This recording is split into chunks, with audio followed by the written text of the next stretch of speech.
নমস্কাৰ ছাত্ৰ ছাত্ৰীসকল। আজি আমি এইটো ভিডিঅ'ত ভইচ চেঞ্জৰ এটা গুৰুত্বপূৰ্ণ বিষয় আলোচনা কৰিবলৈ লৈছোঁ। যে বিষয়টো হ'ল কি, সকলোবিলাক সেন্টেন্সৰ ভইচ চেঞ্জ কৰিব পাৰি নে নোৱাৰি, কোনবিলাক সেন্টেন্সৰ ভইচ চেঞ্জ কৰিব পাৰি, কোনবিলাক সেন্টেন্সৰ ভইচ চেঞ্জ কৰিব নোৱাৰি। যে কথা হ'ল কি, ভইচ চেঞ্জত কৰিবলগীয়া মূল কামটো কি, যে আমি অবজেক্টটোক সাবজেক্ট কৰিব লাগে, সাবজেক্টটোক অবজেক্ট কৰিব লাগে। সাবজেক্ট কি, যে কোনো এটা বাক্যত কামটো যি কৰে, একশনটো যিটোৱে কৰে সেইটোৱে হ'ল সাবজেক্ট, মানে অসমীয়াত কৰ্তা, কৰোতা। এতিয়া ইয়াত ভাৰ্ব কি আছে, ৱেন্ট। এই প্ৰথম বাক্যটো লৈছো আমি, হি ৱেন্ট টু স্কুল, তেওঁ স্কুললৈ গৈছিল। একেবাৰে সহজ বাক্য, সকলোৱে বুজি পোৱা। এই বাক্যটো ভইচ চেঞ্জ কৰিব নোৱাৰি। কিয় নোৱাৰি? কিয় এই বাক্যটোৰ ভইচ চেঞ্জ কৰিব নোৱাৰি, বা এনেকুৱা কিছুমান বাক্যৰ কিয় ভইচ চেঞ্জ কৰিব নোৱাৰি, সেই কথাটো আমি আলোচনা কৰিবলৈ লৈছো। কিয় নোৱাৰি? ইয়াত সাবজেক্ট আছে ধুনীয়াকে, এইটো আমি অবজেক্টলৈ লৈ গলো, কিন্তু অবজেক্ট নহলে, অবজেক্ট নথকা বাক্যবিলাকক আমি ভইচ চেঞ্জ কৰিব নোৱাৰো। এই ৱেন্টটো অকৰ্মক ক্ৰিয়া। কি অকৰ্মক ক্ৰিয়া? যাৰ নেকি অবজেক্ট নাই, মানে কি কৰিছে, কাক কৰিছে সেইটো নাই। মই খালো, মই ভাত খালো, তাত খালোটো সকৰ্মক ক্ৰিয়া, মানে কি খালে, ভাত খালে আছে। কি গ'ল নাই, কি গ'ল, কি গৈছিল নাই। কোন গৈছিল আছে, কোন গৈছিলটো হ'ব, কোনটো হ'ব।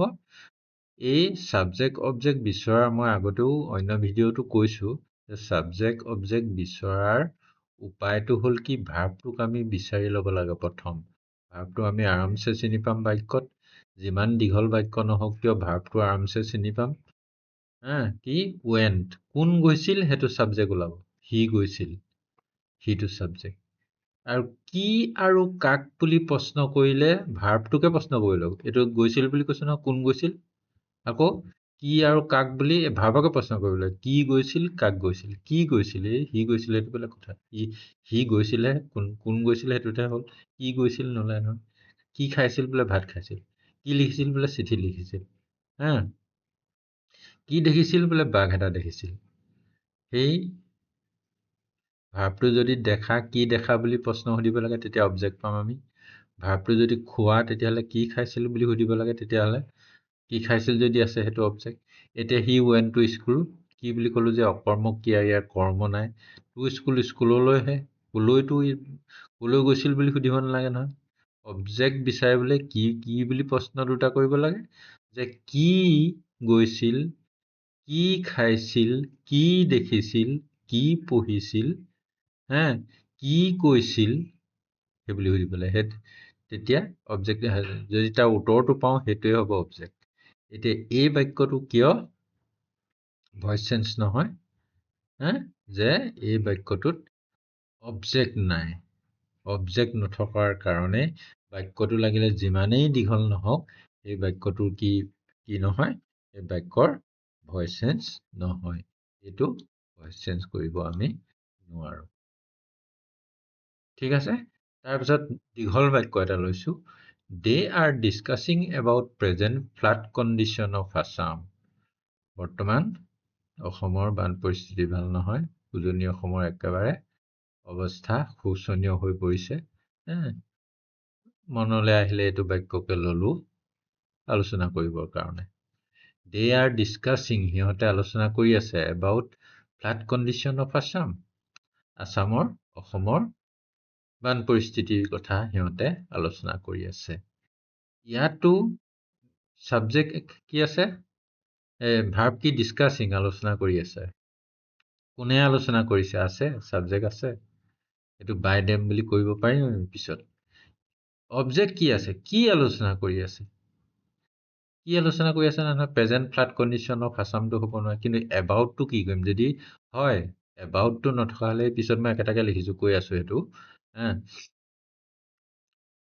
এবাউটটো যদি নাথাকিলেহেঁতেন ওলাই পৰিলেহেঁতেন যে present flood condition of Assam, বৰ্তমান অসমৰ বান পৰিস্থিতি।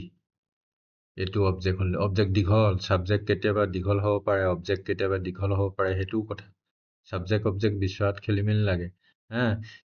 আছামটো নেকি অফ কি কৰিম আমি, কণ্ডিশ্যনটো নেকি ফ্লাড কণ্ডিশ্যন কি কৰিম, কণ্ডিশ্যনটোৱে হ'ব নহয়, অকল কণ্ডিশ্যন হ'লে বাকী ক'ৰবাত ক'ত লিখিম। বাক্য লিখিবলৈ আমাৰ বাক্যটো অৰ্থপূৰ্ণ হ'বগৈ লাগিব। গতিকে কি আলোচনা কৰি আছে এতিয়া, এইটোও কি নহ'ব, আমি মোটামুটি কৰিব নোৱাৰোঁ। এইটো জোৰ জুলুম কৰা উপায় এটা আছে, সেইটো নকওঁ এতিয়া মই। এই এবাউটটো অকণমান ডিছপ্লেচ কৰি পেলাই দিয়ে, আঁতৰাই নহয় কিন্তু বাক্যৰ পজিশ্যনত লৈ পেলাই তেনেধৰণে কৰিব পাৰি, সেইটো ক'বলৈ যোৱা নাই মই। এতিয়া তাকে আমি ধুনীয়াকৈ অবজেক্ট থকাকৈ সেইটো বাক্যকে লিখিছোঁ, এবাউটটো লিখা নাই। এইটো চোৱাচোন, they are discussing about the flood condition of Assam. ইয়াত লিখিলোঁ যে they are discussing present flood condition of Assam. ইয়াত ধুনীয়াকৈ এইটো প্ৰেজেণ্ট ফ্লাড কণ্ডিশ্যন দীঘল হ'ব পাৰে, present flood condition of Assam to object, এইটো অবজেক্ট। এইটোক লৈ আমি ধুনীয়াকৈ বাক্যটো কৰিব পাৰোঁ, কৰিব জানাই যিহেতু। এইটো অবজেক্টটো বিচাৰি পালোঁ নহয়। এতিয়া এইটো গোটেইটো উঠাই আনিম আমি, তাৰপিছতহে আমি দে জেগাত কি ভৰামহি, দে জেগাত present flood condition of Assam কি হ'ব তেতিয়াহ'লে, চাওঁচোন আকৌ এবাৰ কি হ'ব। প্ৰেজেণ্ট ফ্লাড কণ্ডিশ্যন অফ আছামটো কি হ'ব, এইটো অবজেক্ট। এইটোক আমি উঠাই আনিলোঁ। এইটো ছাবজেক্টৰ জেগালৈ, মানে কাৰ জেগালৈ উঠাই আনিম, এইটো present flood condition of Assam, সেইটো লৈ আহিলোঁ। তাৰপিছতে ডে পাছত আৰ আছিলে, এইটো এটা হৈ গ'ল, ডে মানে সিহঁত আছিলে, ডে পাছত আৰ আছে, আৰটোক আমি লিখিম, কিন্তু লিখিমহে হয় আমি যাৰ একেই। এইটো ফ্লাড কণ্ডিশ্যন এটা বস্তুহে হৈ গৈছে, ছিংগুলাৰ নাম্বাৰ হৈছে। বাক্য শব্দ কেইবাটাও হ'ব পাৰে, কিন্তু এইটো ছিংগুলাৰ হৈ পৰিছে। গতিকে present flood condition of Assam is, এইটো দীঘল হৈছে মানে কি, ডে জেগাত লিখিছোঁ গোটেইটো, ইজ। তাৰপিছতে প্ৰেজেণ্ট কণ্টিনিউৱাছ টেন্সৰ বেছিকৈ লগা বস্তুটো আছিলে কি, বিং, বিংটো লাগে, BEING, বিং, ইজ বিং, আৰু ভাৰ্বটো VT-ত যায় আৰু পেছিবলৈ, ইজ বিং ডিছকাছড,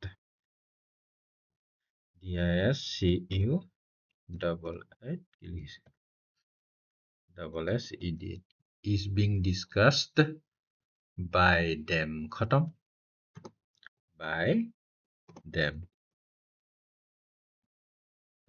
খতম, is being discussed by them.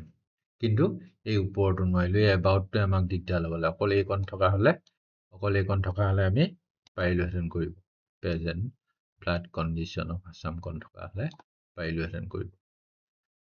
ঠিক আছে। তাৰপিছত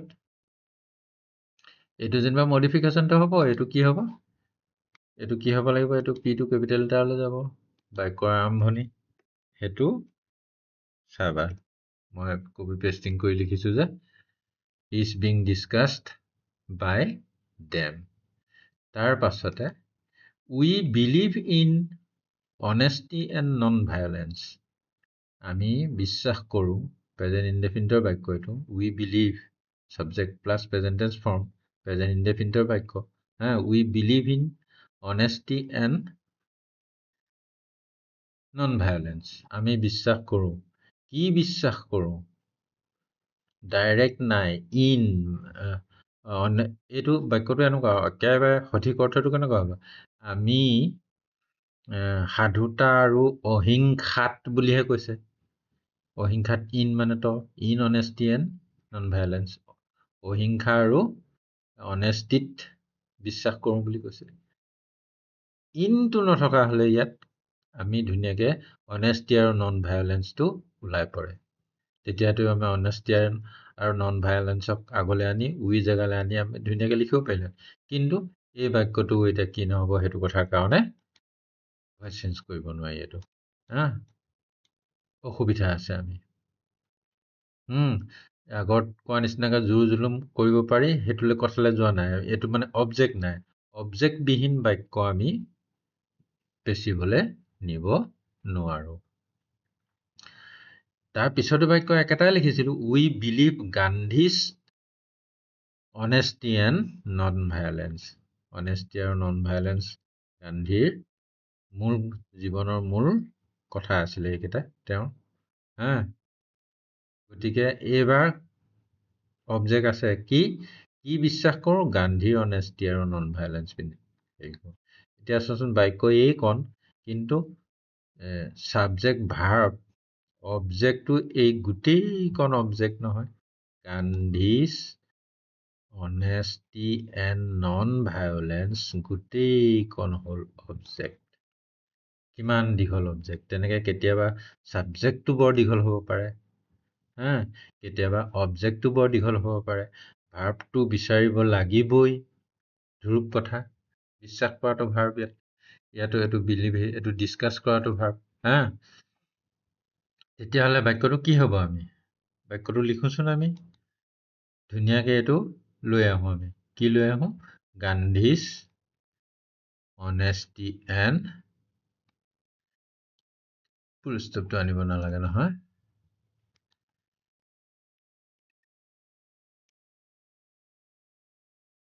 Gandhi's honesty and non violence হা Gandhi's honesty and non violence এতিয়া এইটো প্ৰেজেণ্ট ইনডেফিনিটৰ বাক্য হা উইৰ পাছতে বিলিভ আছিলে বিলিভটো লিখিম আমি কিন্তু কি লাগে বেছিকৈ লগা এটা বস্তু লাগে হা বেছিকৈ প্ৰেজেণ্ট ইনডেফিনিটত কি বহে আমি যা এইটোৰ লগত কি বহিব honesty and non violence is believed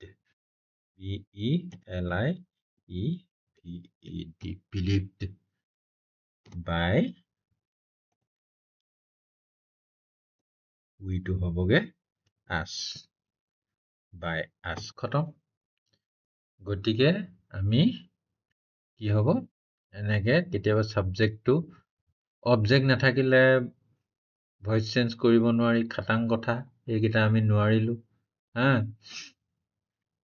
তাৰপিছত এনেকৈ অবজেক্টটো আকৌ দীঘল হ'ব পাৰে আকৌ অবজেক্টটো কেতিয়াবা মাজত সোমাই থাকিব পাৰে এইটো অবজেক্ট ধুনীয়াকৈ আছে কাৰণে কি বিশ্বাস কৰোঁ আমি গান্ধীৰ অনেষ্টি আৰু নন ভায়োলেন্স এইটো কৈছিলে আমি অনেষ্টি আৰু নন ভায়োলেন্সত ইনটো সোমাই দিগদাৰ লগাইছিলে সেই অবজেক্ট নোহোৱা কৰি পেলালে ইয়াক এই ওপৰতো এটা আছিলে কি এবাউটটো নথকাৰ কাৰণে এইটো কৰিব পাৰিলোঁ এবাউটটো থকাৰ কাৰণে আমি কৰিব নোৱাৰিলোঁ ৰাখি দিলোঁ তেনেকৈ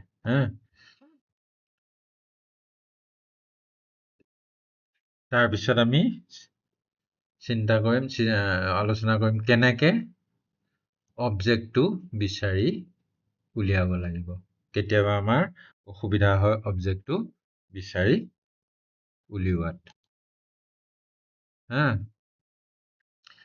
বাক্য এটা লৈছো কি they punished him for misbehaviour in the public place সিহঁতে তেওঁক শাস্তি দিছিল for misbehaviour in the public place এতিয়া কোনটো অবজেক্ট আমাৰ লাগিলে নহয় মিছবিহেভিয়াৰ নে পাব্লিক প্লেচ নে যদি পাব্লিক প্লেচটো অবজেক্ট হ'বলৈ হয় দা পাব্লিক প্লেচটো দাটো আহি যাব যেনিবা দা পাব্লিক প্লেচটো যদি অবজেক্ট হ'বলৈ হয় ইনটো পিছত আমি লিখিবলৈ জেগা নাপাম ইয়াৰ পৰা আমি কোনোবা শব্দ নোহোৱা কৰি দিবগৈ নোৱাৰোঁ বদলাই ৰূপটো বদলি হ'ব পাৰে ডেটো বাইডেম হ'বগৈ পাৰে ডেটো নাইকিয়া কৰি দিব নোৱাৰোঁ কেতিয়াবা অৱশ্যে প্ৰয়োজন সাপেক্ষে ছাবজেক্টটো পিছত বাইডেম বুলি নিলিখিলেও হয় তেনেকুৱাবিলাক কেছ বেলেগ কথা সেইটো লুকাই থাকে উজ্জ্বল থাকে এনেও হয়নে কিন্তু আকৌ এতিয়া মিছবিহেভিয়াৰটো ল'ম যদি মিছবিহেভিয়াৰ লওঁ তেতিয়াহ'লে কি হ'ব ফৰটো লিখিবলৈ আমি উপায় নাপামগৈ ক'তো ফৰটো লিখিবলৈ উপায় নাপাম তাতকৈ আমাৰ সহজ তৰিকা কৈ থোৱা আছে যে কি কৈছোঁ যে যদি ছাবজেক্ট আমাৰ বিচাৰি পোৱাত অসুবিধা হয় ভাৰ্বটো বিচাৰি লৈ তাক প্ৰশ্ন কৰিবলৈ এইটো শাস্তি দিয়া কাক শাস্তি দিছিল ওচৰতে আছে এইটো মাল ওচৰতে আছে কাক শাস্তি দিছিলে হিমক তাৰমানে মূল কথাটো ছাবজেক্ট ভাৰ্ব অবজেক্ট এইখিনিতে আছে, এইখিনিৰ লগত লাগিহে আছে কমপ্লিমেণ্ট হিচাপে, এইখিনি গোটেইখিনি কমপ্লিমেণ্ট হিচাপে, কিন্তু মেইন বস্তু ইয়াতে আছে। তেতিয়াহ'লে কি হ'ব? এইটো লিখি পেলালে এতিয়া কি হ'বগে? অবজেক্ট বিচাৰি পালো, হিম আছে, গতিকে ছাবজেক্ট হৈ বহিলে মানে কি হ'ব? হি ডে পাছত পানিছড আছিলে, এতিয়া পানিছড লিখিব হ'লেই এইটো কিন্তু ভিটোত আছে, আৰু ভি থিও একেই। এইটোকে কপি কৰি লওঁ, চৰি,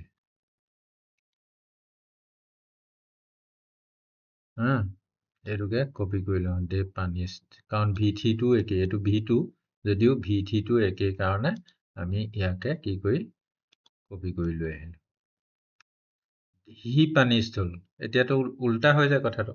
আকৌ চাবা, যদি ভইচ চেঞ্জ মই অন্য ভিডিঅ'ত শিকাওঁতে ভালকৈ বুজি নাই পোৱা, তেতিয়াহ'লে ইয়াতে চোৱাচোন, ডে পানিছড সিহঁতে শাস্তি দিছিল, ডে পানিছড সিহঁতে শাস্তি দিছিল। যদি হি পানিছ কৈ দিওঁ, তেওঁ শাস্তি দিয়াটো হ'ব, তেওঁ শাস্তি দিছিল, তেওঁ শাস্তি দিছিলে নেকি? তেওঁকে শাস্তি দিয়া আছিল। এই যে তেওঁক শাস্তি দিয়া হৈছিল, সেই কথাটো বুজাবলৈকে এই যে মই কৈ থাকোঁ যে বেলেগ এটা টাৰ্ম বেছিকে বহি যায়, হি ৱাজ পানিছড কৈ দিব লাগিব, তেতিয়াহে তেওঁ শাস্তি দিয়াটোৰ ঠাইত তেওঁক শাস্তি দিয়া হৈছিল সেইটো বুজাবগৈ, তেতিয়াহে সেইটো অৰ্থ প্ৰকাশ পাব। তেতিয়াহ'লে মেইন কামটো হ'ল আৰু বাই ডেম বুলি পেলাই য'ত সোমাই হি ৱাজ পানিছড বাই ডেম শেষলৈ থ'লেও হ'ব, বা এইখিনি যে কমপ্লিমেণ্ট লগত লাগি আছে সেই সোপা লিখি পাছত লিখিলেও হ'ব, আগত লিখিলেও হ'ব, সেইটো কোনো কথা নাই। কি আছে, এইটো মেইন বস্তুটো হ'লেই, বাই ডেম লিখা নাই, আমি লিখিম ক'ত খাই চাম, কমপ্লিমেণ্টখিনি লগাই লওঁচোন। For misconduct in the public place, ৰাজহুৱা ঠাইত বেয়া আচৰণ কৰাৰ কাৰণে, এইটো কপি কৰি ইয়াত বহাই দিলোঁ আমি, ফৰ মিছ কণ্ডাক্ট, এইটো স্পেচটো দি দিলোঁ। আৰু কি বাকী আছে? ক'ত বাই ডেমটো সুবিধাজনক ঠাইত দি দিলেই হ'ল, কোনো দিগদাৰ নাই। Punish for misconduct in the public place by, এইখিনিতে লগালে অসুবিধা নাই, by them, by them for misbehaviour in the public place. হৈ গৈছে। তাৰপিছত কি আছে বাক্যটো? Grandpa was telling his grandchildren a few stories. সহজ বাক্য দিছোঁ, কোনো দিগদাৰ নাই। কি কথা ক'বলৈ গৈছোঁ আমি এতিয়া? গ্ৰেণ্ডপা, এইটো ধুনীয়াকৈ কি ওলাই আছে? গ্ৰেণ্ডপাটো ছাবজেক্ট বুলি ওলাই আছে, এইটো গ্ৰেণ্ডপা ছাবজেক্ট। ভাৰ্ব কি আছে? ভাৰ্ব কি আছে? টেলিং। ৱাজ পাষ্ট কণ্টিনিউৱাছ হৈ ৱাজ টেলিং হৈছে, সেইটো বেলেগ কথা। টেলিং, এতিয়া কি কৈ আছে? এ ফিউ, তাৰ উত্তৰ কি ওলাব? এ ফিউ ষ্টৰিজ, কেইটামান ষ্টৰি কৈ আছে নহয়, ৱাজ টেলিং নহয়, কৈ আছিল। আকৌ কাক কৈ আছিল সেইটোতো কিন্তু ওলাব। কাক কৈ আছিলে? হিজ গ্ৰাণ্ড চিলড্ৰেন, তেওঁৰ নাতিসকলক। ভাৰ্বক দুইটা প্ৰশ্ন কৰিব লাগে, অবজেক্ট বিচাৰিবলৈ দুইটা প্ৰশ্নৰে উত্তৰ আছে। কাক কৈ আছিলে? তেওঁৰ গ্ৰাণ্ড চিলড্ৰেনক। কি কৈ আছিলে? এ ফিউ ষ্টৰিজ। গতিকে লিখিবলৈ কোনো অসুবিধাই নাই। আমি দুইটা লিখিব পাৰিম। কি লিখিম? প্ৰথমে কি কওঁ আমি? এই প্ৰথমটোকে লওঁ, হিজ গ্ৰাণ্ড চিলড্ৰেনকে আমি আনো, his grand children, copy paste. His grand children, এইটো আমি বদলি কৰি দিব লাগিব, বদলি কৰি দিওঁ। কি? Capital S, his grand children. তাৰপিছতে কাৰ জেগাত লিখিছোঁ? গ্ৰেণ্ডপাৰ লগত, গ্ৰেণ্ডপাৰ ঠাইত লিখিছোঁ। ছাবজেক্ট এবাৰ আমি হিজ গ্ৰাণ্ড চিলড্ৰেন কৰিলোঁ। এতিয়া ৱাজ আছে, ৱাজটো বহিব। ৱাজটো বহিব।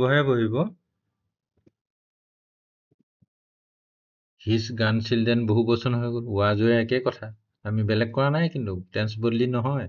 নেৰেশ্যনত টেন্সটো যি টেন্সত থাকে সেইটো টেন্সতে থাকিব, কিন্তু ভইচটো চেঞ্জ হ'ব, বেলেগ কথা। এতিয়া গ্ৰেণ্ডপাই কৈছিল, এতিয়া গ্ৰাণ্ড চিলড্ৰেনক কোৱা হৈ আছিল বুলিহে লিখিব লাগিব। হিজ গ্ৰাণ্ড চিলড্ৰেন ৱেৰ টেলিং যদি লিখি দিওঁ গ্ৰাণ্ড চিলড্ৰেনহে কৈ আছিলে হ'বগৈ। নাতিনীয়েকে ককাকক সাধু কয় নে ককাকে নাতিনীয়েকক সাধু কয়?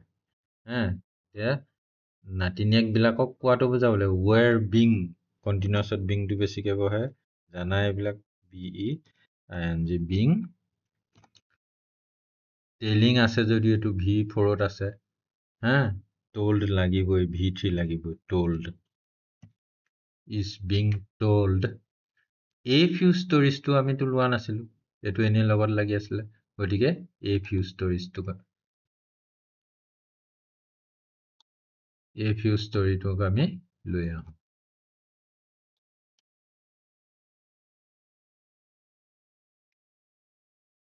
A few stories তাৰপিছতে by grandpa।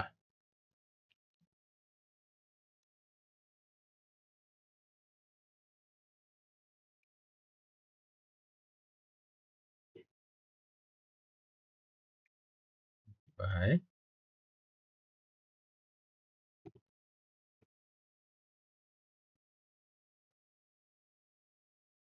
grandpa হৈ গ'ল নে? গোটেইখিনি সোমাল নে আমাৰ? টেলিং সোমোৱালৈ তালৈ গ'ল। নেক্সট কি হ'ব এতিয়া আমাৰ? নেক্সট আমি কি লিখিম?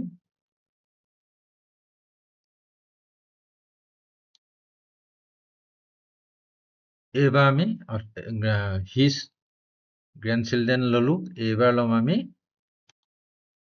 A few stories।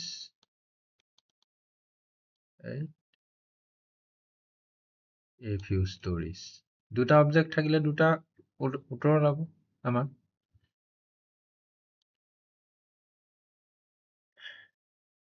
A few stories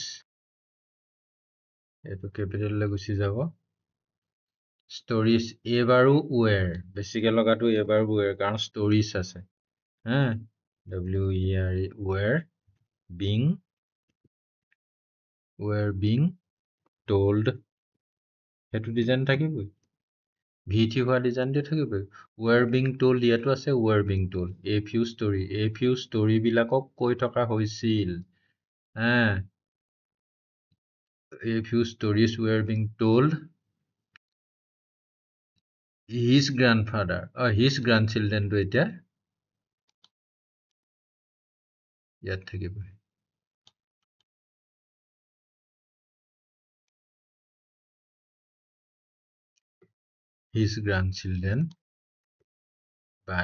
told his grandchildren by grandpa। নিলিখো আৰু কি থাকি গ'ল? লিখিবলৈ কি থাকি গ'ল? by grandpa। ইয়াতো by grandpa আছে, একেটাহে। যিটোৱে লিখা দুটা অবজেক্ট থাকিলে যিটোৱে লিখিলেও যিটোৱে আৰম্ভ কৰিলেও কথা নাই, আৰু যদি এটাও অবজেক্ট নাথাকে সেইবিলাক বাক্যৰে আমি ভইচ চেঞ্জ কৰিব নোৱাৰো। গতিকে আশা কৰিছো তোমালোকে এই কথাটো ভালকে বুজি পাইছা যে কোনবিলাক বাক্যৰ ভইচ চেঞ্জ কৰিব নোৱাৰি। আৰু এটা কথা ক'লো যে অবজেক্টটো আমি বাক্যৰ মাজৰ পৰা, দীঘল বাক্যৰ মাজৰ পৰা কেনেকে বিচাৰি উলিয়াই আনিম? কেনেকে বিচাৰিম? আমি ভাৰ্বক ভাৰ্বটো চিনাক্তকৰণ কৰি ভাৰ্বক প্ৰশ্ন কৰিম কি আৰু কাক। কোনে বুলি প্ৰশ্ন কৰিলে কি ওলায়? ছাবজেক্ট ওলায়। আৰু কাক আৰু কি বুলি প্ৰশ্ন কৰিলে, ভাৰ্বকে প্ৰশ্ন কৰিলে কাক আৰু কি বুলি প্ৰশ্ন কৰিলে ওলায় অবজেক্টটো, কোনে বুলি প্ৰশ্ন কৰিলে ওলায় ছাবজেক্টটো। ঠিক আছে, ইমানতে আজিলৈ এইটো বিষয়ে সামৰণি মাৰিছো। ধন্যবাদ।